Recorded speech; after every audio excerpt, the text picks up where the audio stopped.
So this is a follow-up to last night's Parenting Your Teenager During COVID-19, hosted by Planet Youth and attended by parents from Galway, Mayo and Roscommon. And what we are doing here is providing further pointers and tips from the discussions that emerged last night. My name is Horan. I was the host last night, and Gina Dowd, who now joins us, is an adolescent psychotherapist, and Gina, you have put together some of those pointers that flow from last night's discussion. That's right, Liam, and I think you'd probably agree. A lot of information came from parents last night in some of the things that they're doing well and some of the struggles and challenges they're facing at this time. I think we were all in agreement last night that our world has certainly changed over a very quick pace of time. And a lot of the words that emerged last night revolved around stress, anxiety, an unknown future, and panic. And when we think about the parental priorities during this time, we were able to gather a list of those and focused on them during the discussion. So I'd just like to go back over those. Parental self-care, I think, was one of the top tips that I gave last night. And parents were open to discussing this. And I suppose I'd like to labour the point, Liam, that we can't spend enough time focusing on parents and their own care. I have a clock up there that literally refers to 10 minutes. And if that's all a parent gets in the day, that's very good. 10 minutes at the start, 10 minutes at the end, and all the important things, exercise where we can get it, fresh air, good diet, but actually pausing for that cup of tea and pausing to stop. I think another important point that we gathered was structure. We all do well with structure, whether we're going to work, whether we're going to school, adolescence activities. They involve a beginning, a middle, and an end. So create this in your day.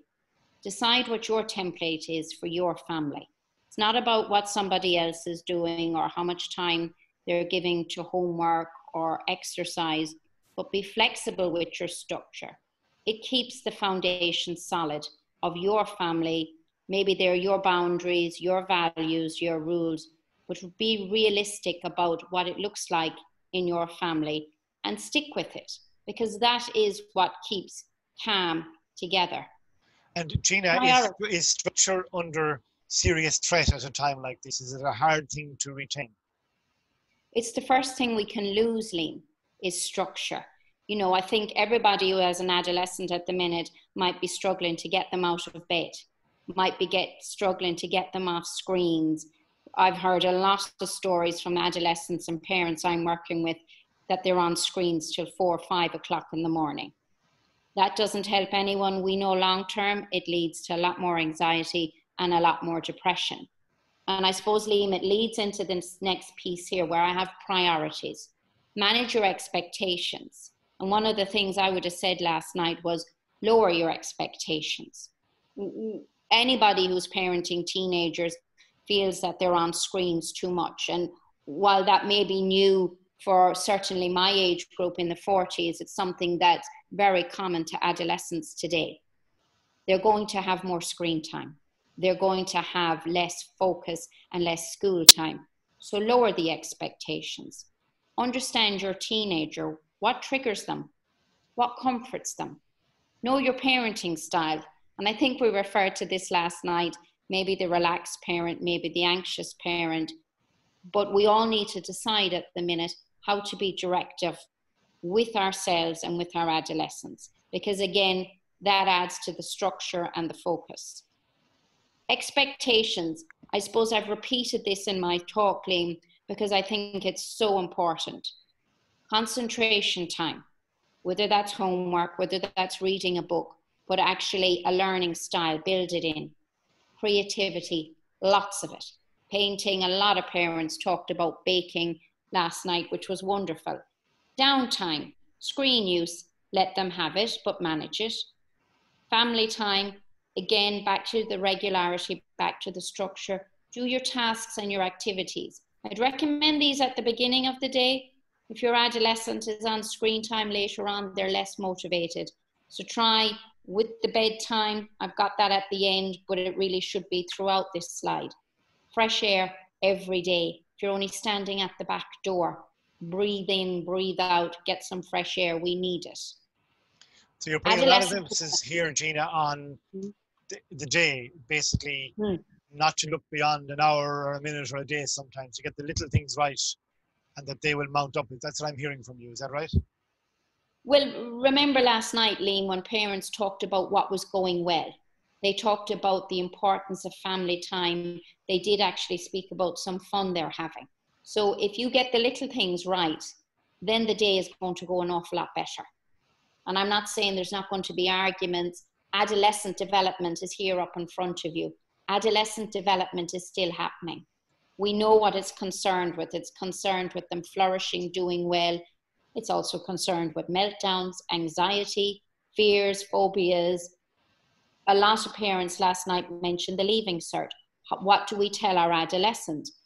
Adolescents are trying to take ownership of themselves, and they're trying to take ownership of their life. Treat them well. Be open and honest. Yes, measure what you're going to say, but be realistic with them. Unfortunately, people are very ill, and unfortunately, people are dying. Answer their questions. We're going to have adolescents going out in the world, you know, influencing us, supporting us as we get older. So let's work with them in how we want them to work with us later on. You're a teenager, and I think this is really important to know, because if we think back to our own adolescence, what type of adolescents were we? Were we that inhibitive, anxious, worried? You know, if you have an adolescent like that. Were we impulsive, rarely pays attention, school bag is always thrown at the bottom of the cupboard, really feel like they can do what they want? Or were we very directional, where we little guidance and were able to take ourselves very, very seriously? Ideally, we want our adolescent to be directional, and that's what we're working towards. But as parents, you could have 3 different styles in your house. I think I mentioned the brain last night and how it works, and it's very important. This little piece here, the amygdala, that's the bit that deals with that famous fight, flight, freeze, or faint. We want to keep that to a minimum. It's really only there if we're in trouble, but it gets activated when we're anxious, when we're stressed. We're trying to keep that nice and quiet. Otherwise, it's like a fire alarm. We're trying to be in our prefrontal cortex, a little bit like the CEO of a company. They take direction, they give direction, they know how to ask for help, they know how to get supports in. That's what we're aiming for. Understand your mental health. We all have it. We really only tend to look at it when we're in a little bit of trouble, when we're stressed, when we're anxious. Know what supports you. Know what resources you. It's okay to be cleaning the house as a parent and to take a break for your cup of tea. It's okay to go outside and belt the ball against the wall sometimes or scream your head off. I certainly find the benefits of living out the country that I can do that. Be realistic, be open. We all have mental health. I've written up here, help. How do we ask for it? And I think we did a little bit of breathing last night, and I spoke a little bit about yoga. Yoga may not be for everyone, but certainly calm, relaxation, and proper breathing is for all of us. And I have a lovely quote there. When we have a quiet mind, we're much more able to be intuitive. We're much more able to ask for help, to be directive.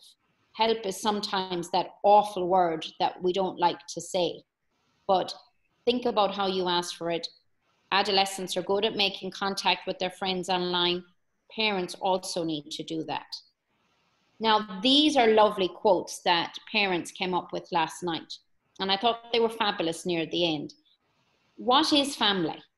Let's remember, it's about common sense, really, at the end of the day. It is about being together, whatever your family looks like. It is about time and engagement, all that thing we were craving long before this pandemic. We were talking about being busy, not having enough time. Being present, I think personally, is the hardest thing to do, because we always have a list and we have to. Now we actually have an opportunity because we really can't go anywhere. Routine. It may sound like a horrible word, but sometimes it can really save our mental health. Take the opportunities as they arise at the minute. Those moments you talked about, Liam, there a while ago. Family life is challenging. There's no escaping that. We all need to focus on encouragement. It's very, very important. How do I encourage me? How do I encourage you? This time will end, and we know that. We don't know. And a lot of people last night mentioned anxiety, mentioned how to parent their adolescent at the moment, when there's difficulty, when there's challenge. And you know what, Liam will probably be referring to all this as this program goes on, and specifically focus on areas of anxiety, possibly touch on depression. But I suppose I would welcome any feedback from anyone at the minute about what is concerning them. Now, I have written resources down here, but you'll see there's a blank page at the minute. I have some ideas, as does the Planet Youth team. We want to direct you and guide you in the right way, and we also want to take feedback from yourselves about what you found helpful. So pay attention to your emails. There will be one coming with a list of resources that I might have found useful, the Planet Youth team. I suppose I want to leave you with how we ended last night. This is a shared anxiety among a lot of people. It is a collective with parents at the minute, but it's also a shared opportunity about what we can do. We will get through this. There will be casualties, but adolescents are still going to be adolescents. They're going to still need our support, our guidance. You're still going to need your structure as a parent, your mental health, your self-care.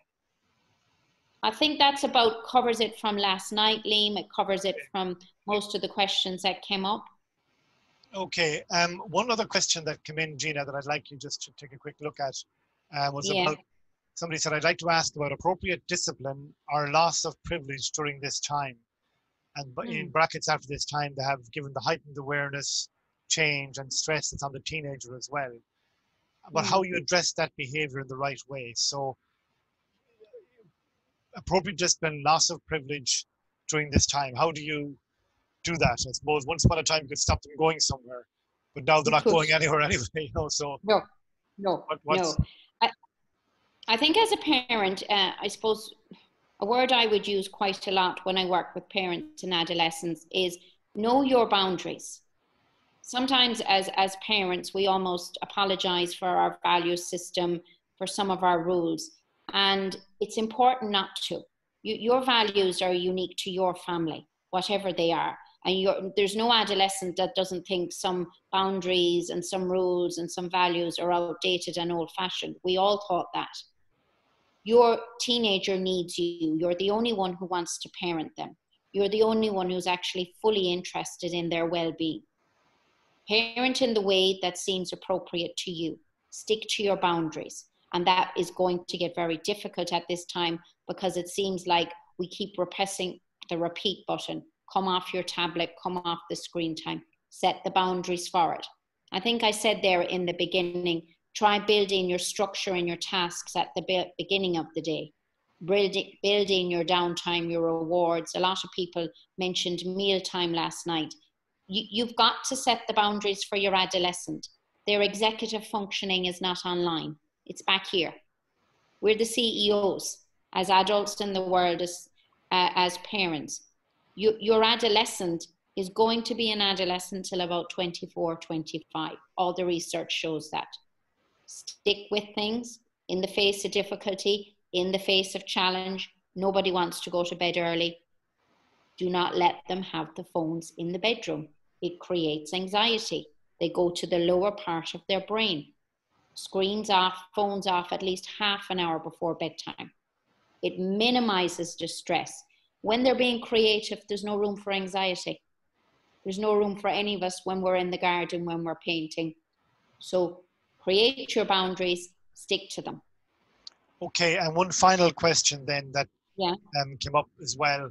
The sort of loneliness of parenting right now, particularly for people who may be parenting on their own, for example, a sense of just being on their own, just loneliness. This is a hard time for people like that. What quick tip, and I don't mean to make it sound like a press a button, here we go, but what might you observe on that, Gina?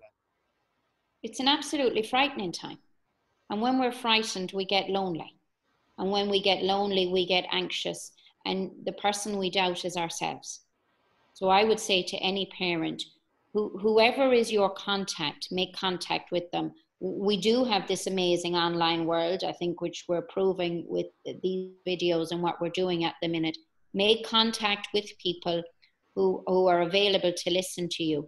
There are lots of free phone numbers out there. There are lots of therapeutic services that are willing to listen. We usually don't want someone to give us advice because we don't take it, but we want to make contact.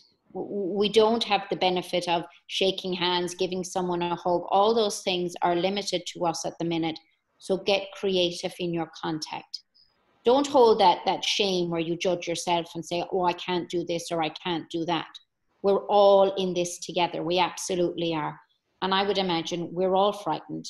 And to some extent, we're all lonely. We can be in a room full of people and be lonely. Reach out. Reach out. Reach out. Make contact. Park the shame. Hold the fear. And put yourself forward as a priority. We all need support at this time. Okay, well, Gina, thank you very much. And I know there's more to come from Planet Youth. Yeah. And thank you very much for that very interesting addendum to last night's event. Thank you. You're welcome. Thank you, Liam. And thank you, everybody.